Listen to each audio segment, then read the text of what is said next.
मेहराज, क्या कर रहे हो? आज कोई समाज सेवा नहीं, आज पत्नी की सेवा।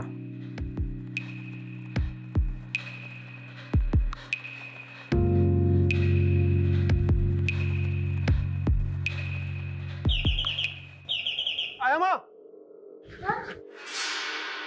मामा क्या हुआ? बेटा इधर। क्या हुआ माँ?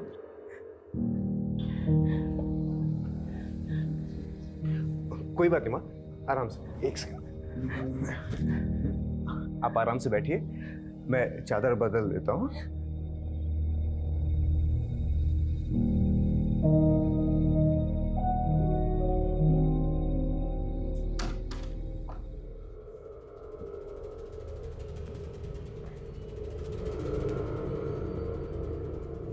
I'm sorry प्रीत, वो माने। मेहराज प्लीज, कोई मेहरबानी मत करो मुझ पर।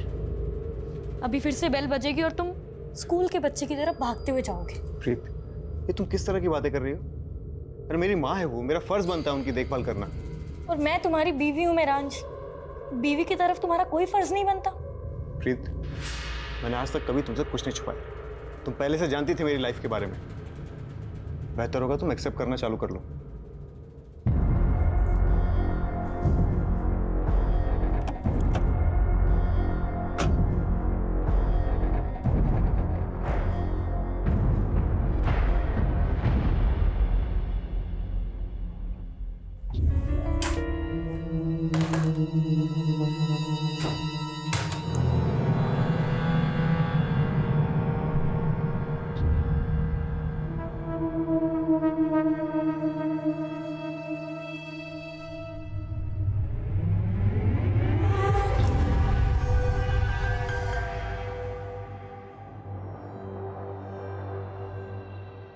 बढ़िया ने शादी तो कर ली है, पर आगे क्या?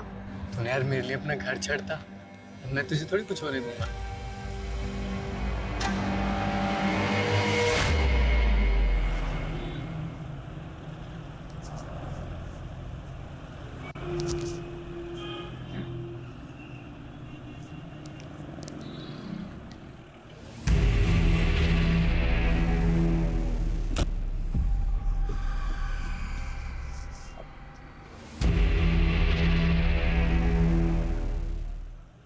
यही कार चोर है लक्खू। निकल चला कॉलर छोड़, चोर नहीं हूँ, गाड़ी मेरी है। चाबी खो गई थी इसलिए से खोल रहा था। तेरी ऐसी ही पुलिस होगी गुंडागर्दी करते हो? गुंडागर्दी मैं तुझे बताता हूँ, चला जा। अरे कहाँ लेके जा रहे हो? चल बताता हूँ, चल तेरी गाड़ी लेके आगा। यार मैडम, फॉरेंसिक ने महराज के फ़ोन और लैपटॉप से डाटा रिट्रीव कर लिया है, इसमें कॉपी है। ओके। हाँ, एक बंदा हाथ लगा, कार चोर। कार चोर? प्रीत से तार जुड़े इस कार चोर के। चलो। क्या मैडम, एसी लगवाना चाहिए ना इंटरोगेशन रूम में? अब बोलो तो एक first class AC second hand में दिलवाओ। लक्खू तो एयर कंडीशन की नहीं, अपनी कंडीशन की फिक्र कर। मर्डर का चार्ज लगा है तेरे पे, वो भी एक नामी नेता का। बुरा फंसने वाला है तू। सिंगल कर रहे हो ना मैडम, सब समझता हूँ मैं। सीधा कूट देते हैं। अरे मैडम, मैंने ऐसा कौन सा गुनाह कर दिया कि आप लोग मुझे मर्डर के चार्ज में फंसा रहे हो?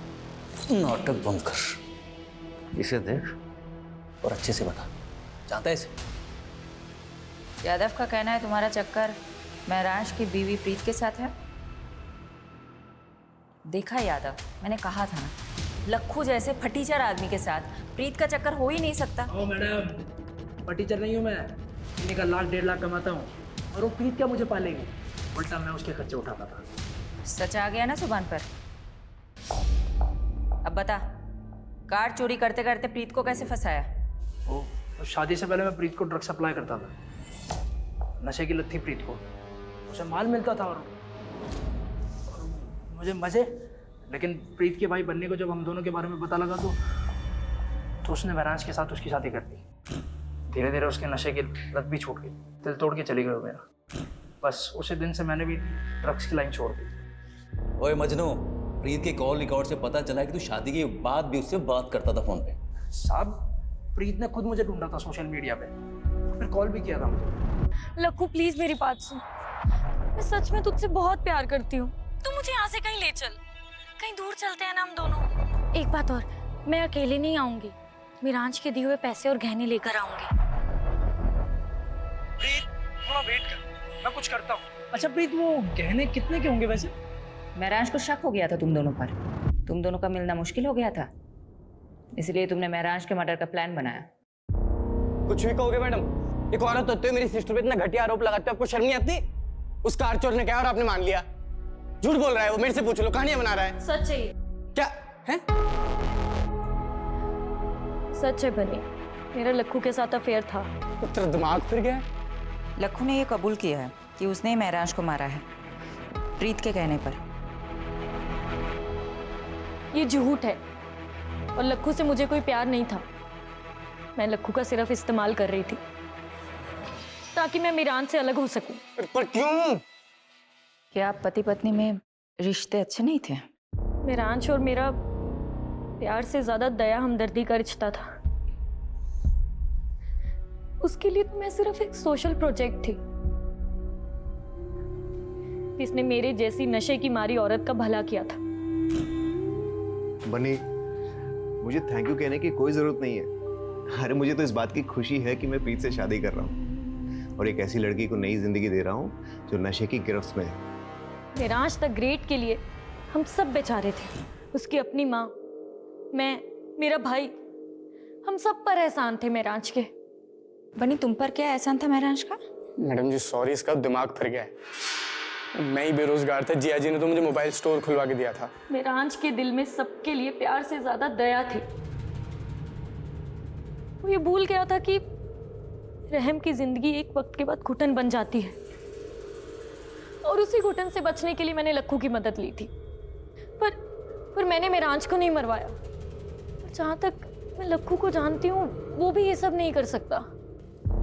प्याज की तरह पर्दे खुल रही हैं प्रीत।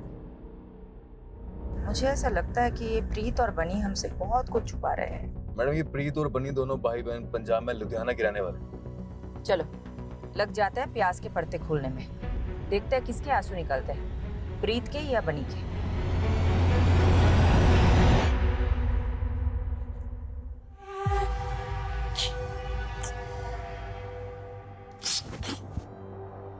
मिल गई मेरे लिए फुर्सत? मैंने तो तू मिल गई। बहुत अकेला लगता है पूरे दिन भर तुम्हारे बिना, और तुम वो इतना लेट घर आते हो। अच्छा एक बात बताओ, पूरे दिन भर मोबाइल स्टोर पे ही रहते हो या कोई और चक्कर में फंसे हो? एक बार देखना तुम इतनी फ्रेश हो गए तुम, फिर साथ में खाना खाएंगे, है ना?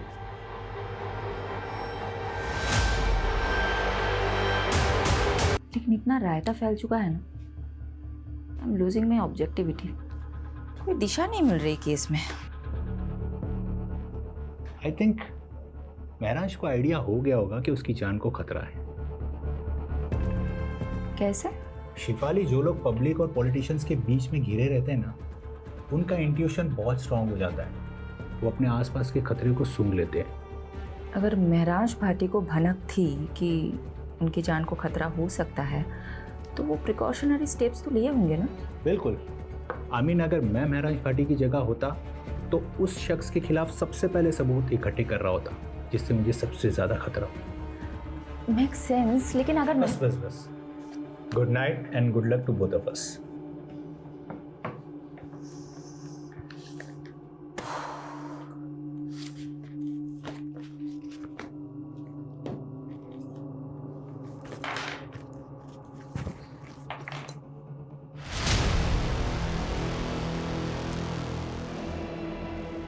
मैडम, फॉरेंसिक ने महराज के फ़ोन और लैपटॉप से डाटा रिट्रीव कर लिया है, इसमें कॉपी है।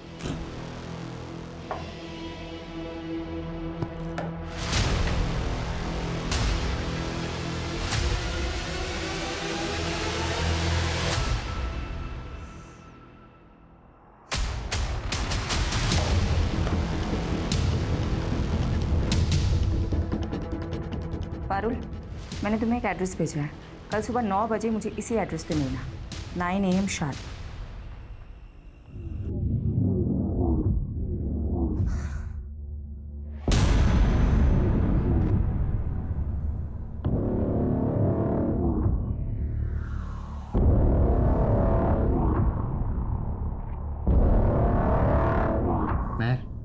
I really love you.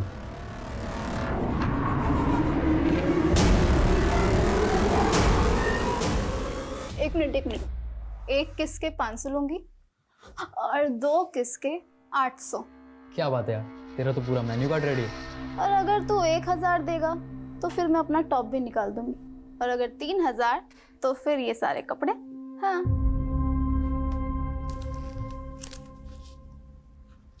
ये मेरा पर्स तेरा, तेरा पूरा मेन्यू कार्ड मेरा। मेहर, कौन है अंदर? तू यहीं रुक, मैं अभी देख कर आती हूँ। क्या है? ये लड़का कौन है? पीछे हटो। कौन है? क्या कर रहा तुम्हारे कमरे में? कौन है तू? और ये पैसे? चल निकल यहाँ से। जा रहा है या? ये क्या है? हैं? क्या है ये? तुम नशा करती हो?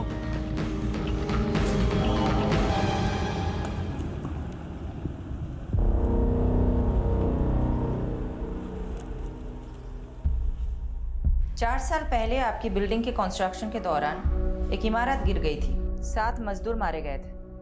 तब महराज भाटी ने आपके खिलाफ PIL फाइल की थी और हाई कोर्ट ने फैसला सुनाया था आपके खिलाफ। मजदूरों के परिवारों को कॉम्पेंसेशन के तौर पे पैसे और प्लॉट देना पड़ा था। काका, अब यही होगा आपका ठिकाना और यही बनेगा आपका अपना घर। मैडम वो है ना, कोर्ट के काम मेरे वकील देखते हैं, मैं नहीं देखता हूँ। तो महराज को धमकी भी आपके वकील ने ही दी थी क्या? महराज भाटी, अपने काम से काम रखने का क्या लेगा तू भी क्या याद रखेगा? मैं ही बोलता हूँ, माता जी के नाम पर गुड़गांव में एक आलीशान पेंट हाउस और 50 लाख कैश, और अगर इससे भी तेरा पेट नहीं भरा तो तेरे पेट में कूलियां भरवा दूंगा। मुझसे तोलमोल करना आपके बस की बात नहीं मिस्टर दीपक झुनझुनवाला। बेहतर होगा कि आप उन गरीबों को मुआवजा दे दीजिए। ये आवाज आपकी है ना मिस्टर झुनझुनवाला? अब ये मत बोलिएगा कि किसी ने आपकी आवाज की नकल की है।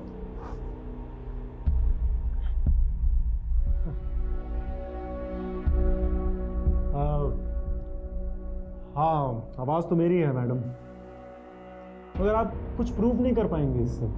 अब इतना कानून तो मैं भी जानता हूँ कि ये कोर्ट में audio recording as evidence admissible नहीं होती। मिस्टर झुनझुनवाला, कोर्ट तो बहुत दूर की बात है, मैं आपको डिटेल में बताती हूँ हम आपके साथ क्या करेंगे। तो तेरे घर पर तो मैं CBI और ED की रेड करवाऊंगा, बर्बाद कर दूंगा तुझे, और अगर ऐसा ना हुआ ना तो मेरा नाम झुनझुनवाला नहीं। यहाँ तेरी कोई नहीं सुनने वाला, और अब तो विटनेस भी है तेरे खिलाफ। तू तो अब गया। कौन विटनेस?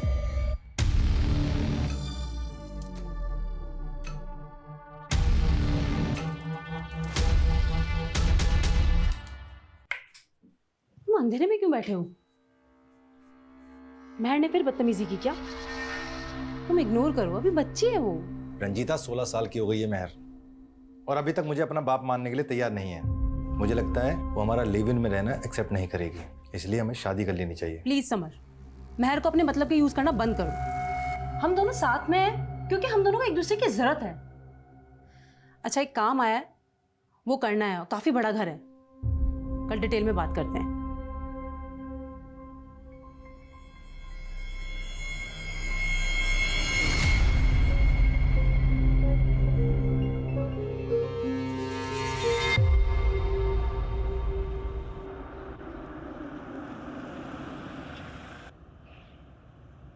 यादव जी, प्रीत ड्रग एडिक्ट थी, लेकिन रिहैब के बाद उसकी हालत में काफ़ी सुधार था। ऑन रिकॉर्ड तो उसके खिलाफ और कोई केस है नहीं, लेकिन हाँ, प्रीत के भाई बनी के खिलाफ कुछ ही टाइम पहले एक केस फाइल हुआ था। बनी के खिलाफ क्या मामला था? किडनैपिंग का। ये रही उस केस की फाइल। आंटी प्लीज कुछ खा लीजिए, महराज कहीं भी होगा आपको इस हाल में देख के बहुत दुखी होगा। लोकेश, अब तुम्हें माँ जी की फिक्र करने की कोई ज़रूरत नहीं है। मैंने इनके लिए फुल टाइम नर्स अपॉइंट कर दी है। तुम नहीं भी आओगे तो चलेगा। प्रीत, माँ जी को नर्स की नहीं अपनों की जरूरत है। तो इनकी अपनी मैं हूं ना, बहू हूं इनकी। इनका ख्याल कैसे रखना है वो तो मुझ पर छोड़ दो। अब तो बनी भी यही है, वो भी माँ जी का ध्यान रखेगा। तुम जा सकते हो।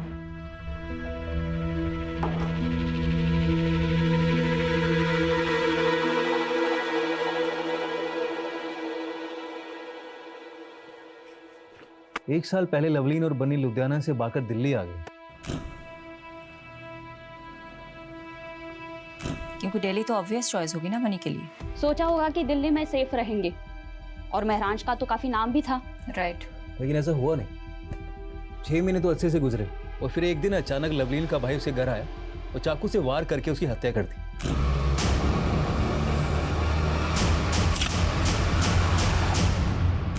सीसीटीवी में भी दिखा था उसका भाई।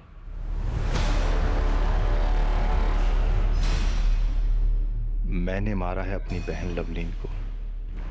बहुत बड़ा पाप हो गया मुझसे, और इस पाप की सजा मैं खुद को दे रहा हूं, अपनी जान ले रहा हूं।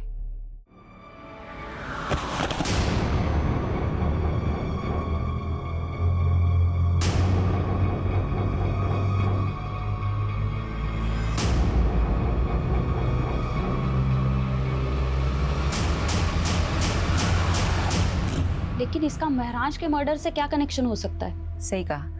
यादव, तुम्हें कोई लिंक मिला? अभी तक तो नहीं मिला।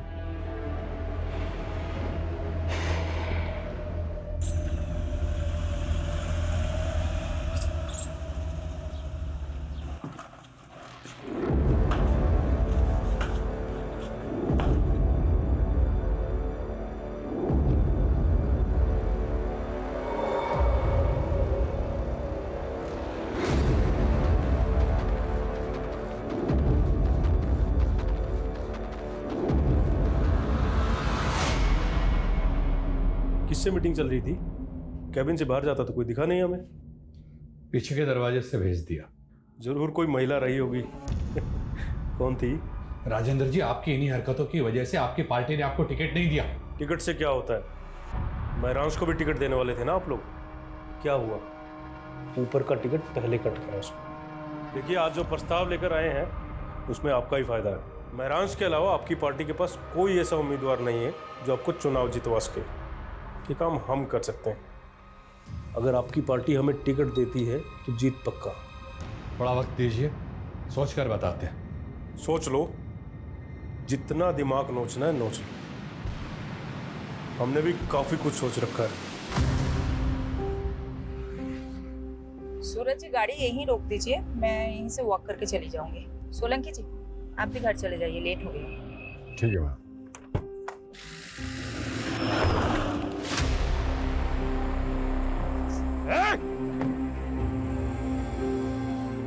मैडम, आप ठीक है? हाँ हाँ, देखिए किसकी गाड़ी है। कंट्रोल रूम, एक सिल्वर कलर की कार अभी अभी गांधी रोड से गुजरी है और उस पर नंबर प्लेट भी नहीं है।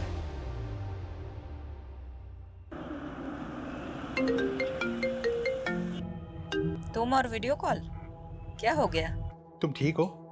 कहाँ चोट आई है, दिखाओ मुझे। अच्छा, तो तुम्हें पता चल गया? मेरे भी सोर्सेज हैं, लेकिन बात मत बदलो तुम। उस गाड़ी का कुछ पता चला? पता नहीं चला, लेकिन चल जाएगा। राजेंद्र का क्रिमिनल रिकॉर्ड है। पॉलिटिक्स में आने से पहले हफ्ता वसूली करता था।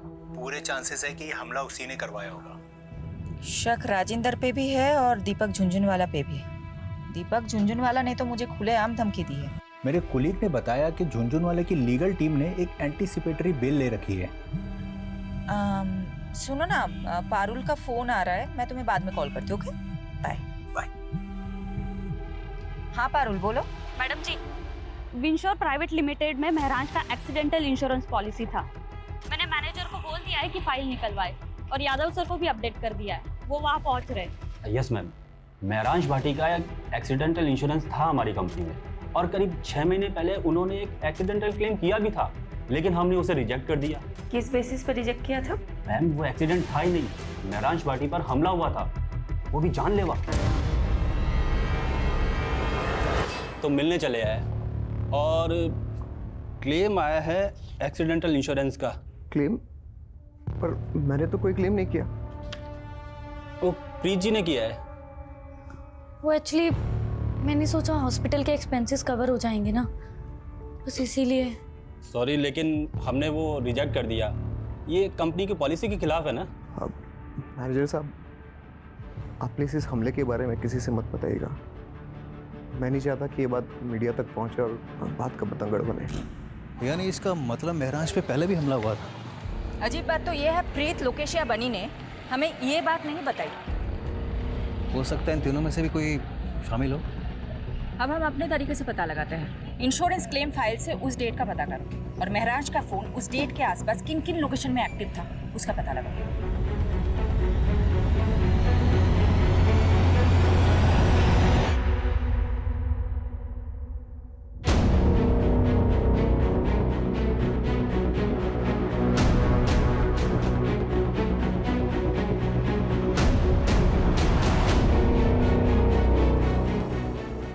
मैडम, युवा रिपब्लिक पार्टी के त्रिपाठी ने अचानक प्रेस कॉन्फ्रेंस बुलाई है कैंडिडेट का नाम अनाउंस करने के लिए। बहुत सोच विचारने के बाद सर्वसम्मति से हमारी पार्टी ने यह फैसला किया है कि महरांश भाटी की जगह इलेक्शन का टिकट उनकी पत्नी प्रीत भाटी को दिया जाएगा।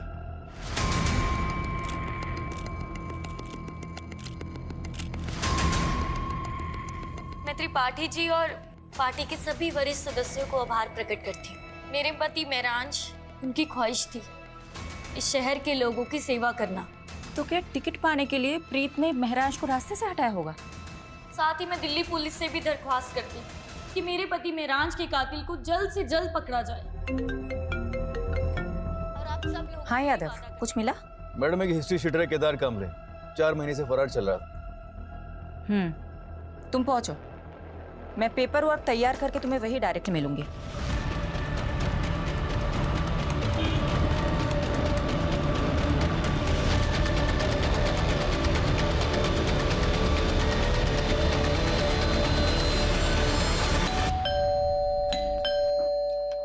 अरे ऐसे कैसे सर, जो वारंट है हमारे पास, बेहतर होगा आप चुप रहें। सोलंकी, पूरा घर छान मारो। अरे मैडम, पर चेक करो। अरुण, अरे सर, ऊपर कहाँ जा रहे हो? अबे चुप कर। अरे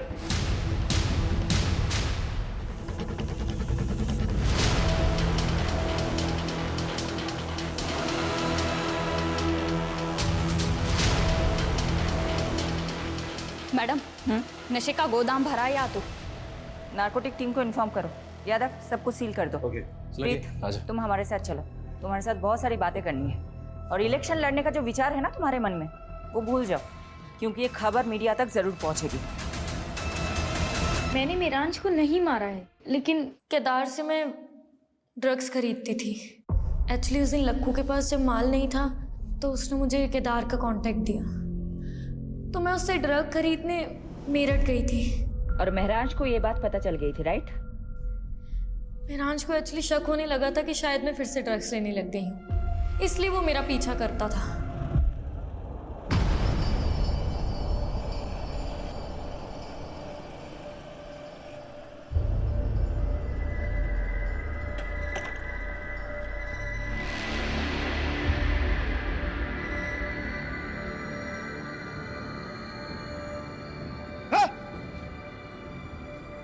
क्या हो रही? हाँ? क्या हो रही? अगर तुमने प्रीत को दोबारा ड्रग्स बेचा ना, मुझसे बुरा कोई नहीं होगा, समझा? तू होगा दिल्ली का नेता और ये मेरठ है और यहाँ मेरा राज चलता है, समझा ना तू? निकल।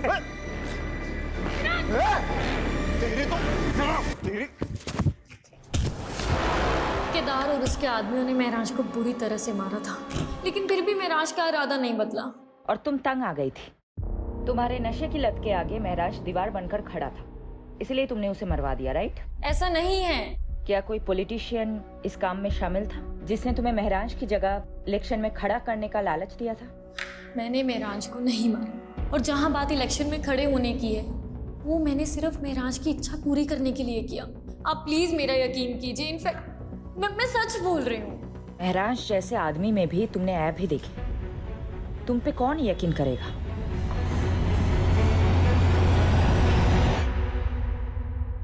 प्रीत, लक्खू, राजिंदर, दीपक झुंझुनवाला, ड्रग पेडलर केदार और बनी, ये सब सस्पेक्ट्स के तौर पे हमारे सामने आए, लेकिन किसी के खिलाफ हमारे पास कोई कॉन्क्रीट सबूत ही नहीं है। मैडम, इन सब से हमने अपने तरीके से पूछताछ की, लेकिन अभी तक कुछ भी हाथ नहीं लगा। महराज के पिछले 2 साल के कॉल रिकॉर्ड्स भी चेक किए, लेकिन उससे भी कोई लीड नहीं मिला। सिचुएशन हमारे लिए बहुत फ्रस्ट्रेटिंग है। मैं पर्सनली बहुत गिल्ट फील करती हूँ कि मैं एक विक्टिम को इंसाफ नहीं दिला पा रही। एक माँ से उनका बेटा छीन गया है, लेकिन हम कुछ कर ही नहीं पा रहे।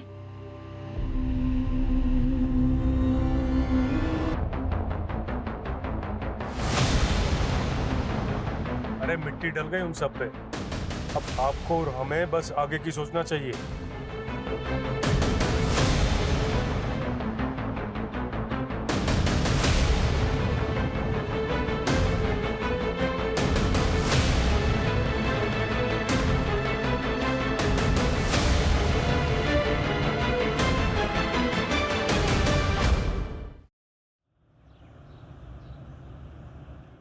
ये तो हमारी बेटी की बदकिस्मती है जो इतनी छोटी सी उम्र में विधवा हो। वैसे भी अकेले जिंदगी काटना बहुत ही मुश्किल काम है। वैसे भी हमारी बेटी अभी तो यंग है, इसीलिए हमने इसकी दूसरी शादी का विचार किया और हम बहुत खुशकिस्मत हैं जो हमें इतना अच्छा लड़का मिला। मेरे भाई की भी पहली पत्नी शादी के 2 साल बाद ही गुजर गई, लेकिन मैं चाहती थी कि मेरे भाई का दोबारा घर बसे, इसलिए आज मैं बहुत खुश हूँ और मेरी बेटी मेहर भी कि मेरे भाई को इतनी अच्छी लड़की मिली। क्यों समर, सही कहा ना? इस बात पर एक ग्रुप सेल्फी तो बनती है। आ जाओ सब।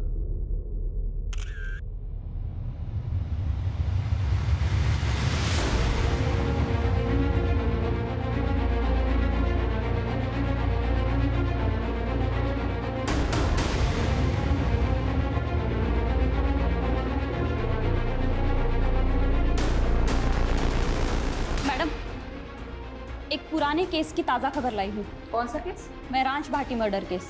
1 साल के बाद क्या पता चला उस केस के बारे में? अभी अभी नोएडा में एक खबर मिली है जिसमें एक फैमिली है जो झूठी शादी के नाम पे लोगों को ठग रही थी। ये उनकी फोटोज है। नोएडा पुलिस ने इनके लिए लुकआउट नोटिस जारी किया है। कौन है ये तीनों और महरांश के साथ इनका क्या कनेक्शन है? मैडम, इस फोटो में जो दूल्हा है ना, इसकी शक्ल को ध्यान से देखिए। हमने इसे पहले भी देखा है। याद नहीं आ रहा है कौन है ये, कहाँ देखा था इसे? लवलीन, जिसका मर्डर उसके कजिन ने किया था। याद है मैडम? सीसीटीवी फुटेज में हमने उसका चेहरा भी देखा था। ये दूल्हा वही है, लवलीन का कजिन दलबीर। दलबीर कहीं वही तो नहीं इसने बाद में सुसाइड कर लिया था? जी हाँ सर, कुछ तो बहुत बड़ा झोल है इस केस में। यादव, पारुल, ढूंढ निकालो इन तीनों को। जी मैडम।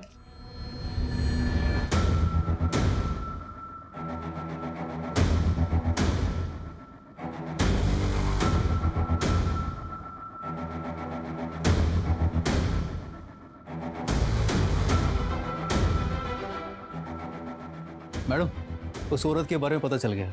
रंजीता नाम है उसका। कुछ साल पहले प्रोस्टिट्यूशन के धंधे में थी, लेकिन अब A क्लास की एस्कॉर्ट होगी और अब लोगों को ठगने का काम भी शुरू कर दिया उसने। चारा डाल दो। ओके।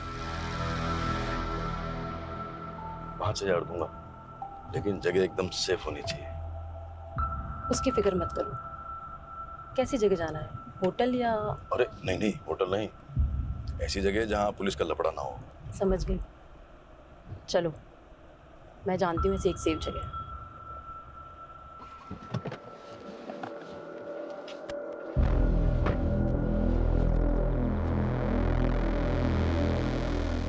ये है मेरा घर, सबसे सेफ जगह। इससे सेफ एक जगह और है। कौन सी? जेल।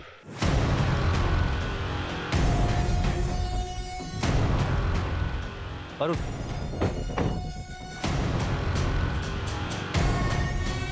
सोलंकी, पूरा घर छान मारो, कहीं ना कहीं तो मिलेगा।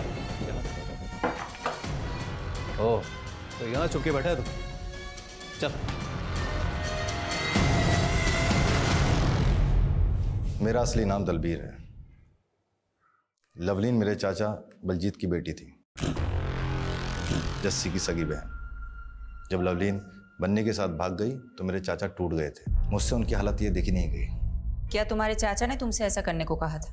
कहा नहीं था, लेकिन मैं उनके जज्बात समझता था। प्लान में बलजीत और जस्सी भी शामिल थे, इसलिए बलजीत ने तुम्हारी लाश की झूठी शिनाख्त की।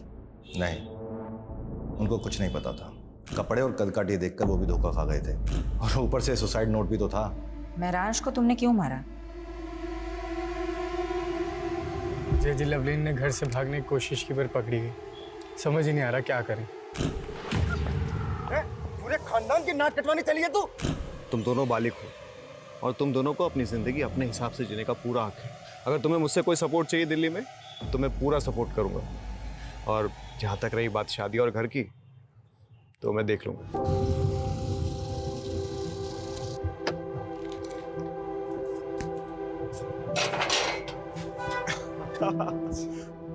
जीते रहो जीते रहो, मुबारक हो। अब आज से यह है तुम दोनों का नया घर। आओ, और किराए की बिल्कुल फिक्र मत करना। 3 महीने का एडवांस मैं पहले ही दे चुका हूँ। शुक्रिया महराज भैया, अगर आप नहीं होते तो हम दोनों कभी एक नहीं हो पाते। और तुम दोनों की शादी की अर्जी मैंने कोर्ट में ऑलरेडी डाल दी है और जल्दी तुम दोनों हस्बैंड वाइफ बन जाओगे।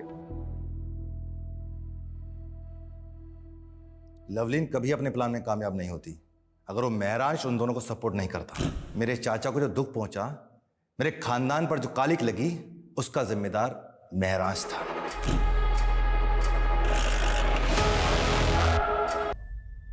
वो बालिग थी, उसे हक था अपनी मर्जी के लड़के के साथ शादी करने का। तुम होते कौन हो किसी की जिंदगी के फैसला करने वाले? और जिस चाचा के नाम पर तुमने ये जुर्म किया है ना, वो भी आज तुम पर शर्मिंदा होंगे।